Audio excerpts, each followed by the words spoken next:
Happy Wednesday, everybody.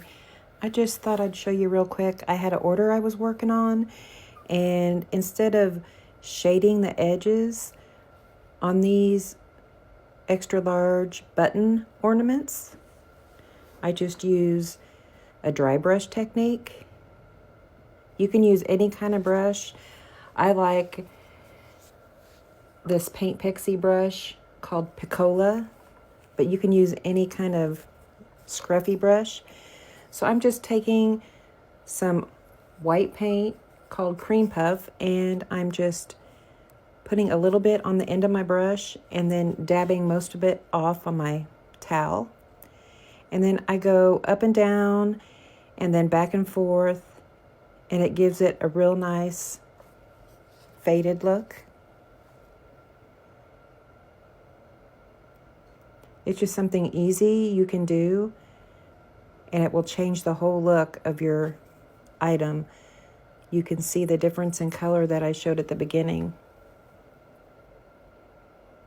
And you just keep working it until you get it the color you want. You can do a little bit or a lot. Now, if you mess up or get it too much paint, like I will show you here in a second, I just take a baby wipe or some water and wipe off the spot and then work it back really good. You got to make sure your brush is pretty dry with hardly any paint. So I'm just wiping that off and drying it, and then I will go back over it and it fixes it. It's pretty forgiving.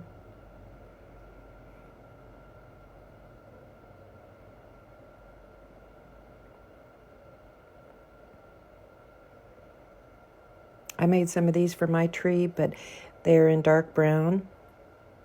And for the white, I just used a tan color, nothing too dark. And it gives it a nice primitive look.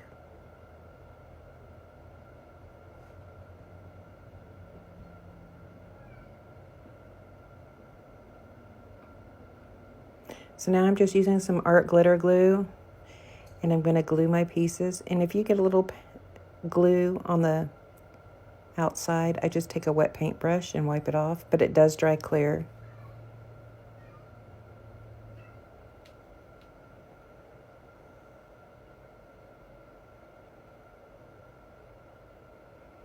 Now I'm doing the outer edge, and then I just make sure that it's all lined up. And then I use a permanent marker called Mr. Pen.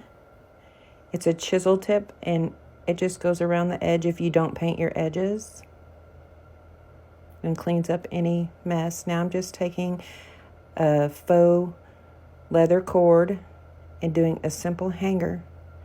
And here's what all three of them look like. Thanks for watching. Hope you try this.